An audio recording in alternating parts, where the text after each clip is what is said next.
Today marks 6 months since the US and Israel launched strikes against Iran, triggering widespread war across the Middle East. And there's no sign the conflict will end anytime soon. The stalemate continues to be felt around the world, mainly through higher oil prices. Global Affairs Editor Laura Tingle explains.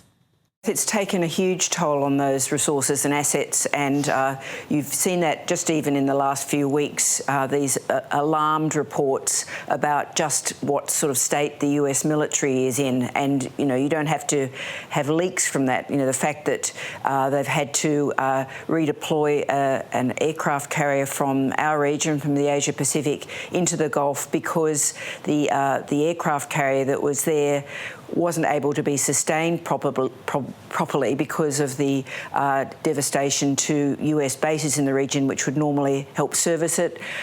You've seen the rundown in air defence systems, particularly Patriots, which have really left a lot of those Gulf allies of the US feeling very vulnerable, and also just a lack of shooting things, missiles of various descriptions, and that's really now meant that the US has got much constrained options in how it prosecutes not just this particular action, but what it does around the rest of the world. So it's not just military resources, is it, Laura? What are the knock-on effects to things such as US credibility, the economics of the situation, and indeed the toll it's taken on the standing of the US president in the lead-up to the midterms?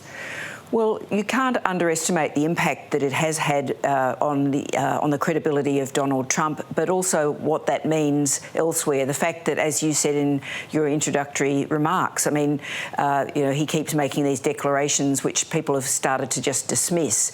When you lose your credibility on arguments in a war, it has effects on what you say about everything else, whether that's tariffs, about your diplomatic relationships with other countries.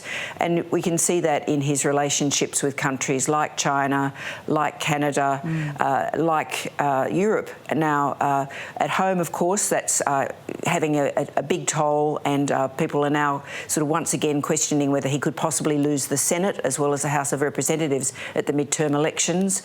But it also has knock-on effects into the economy because, of course, this war has cost a huge amount of money, and all his various attempts at manipulating the market via his US Treasury Secretary, Scott Bessent, are all sort of diminishing the credibility of the United States as a place to invest.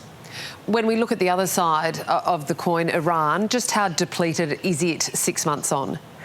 Well, I think it also says a lot that we don't really know, Kath. I think the United States was revealed to have depended very much on Israeli intelligence about Iran.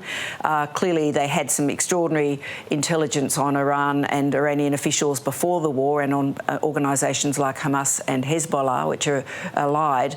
But there's not a really clear picture about what's left of the regime, other than that obviously it has survived. It's probably got more hard line, but there is not the really confident view about where it's going, but it's clearly shown that it's able to survive this extraordinary pounding by both Israel and the United States, and that's undermined the confidence about what you actually do about bringing this conflict to an end. We know that the conflict has drawn in other Gulf states, some more reluctantly than others. How has it changed the politics of the Gulf and Israel?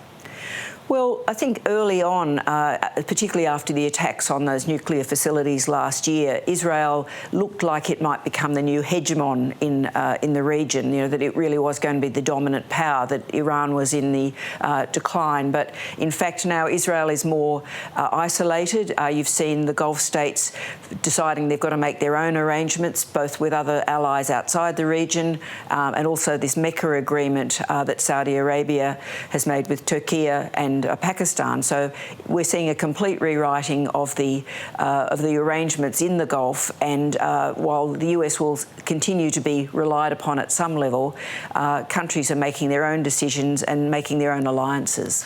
6 months ago, Laura, when this all kicked off, we were being told by the United States that it would be short and it would be sharp and it would be successful.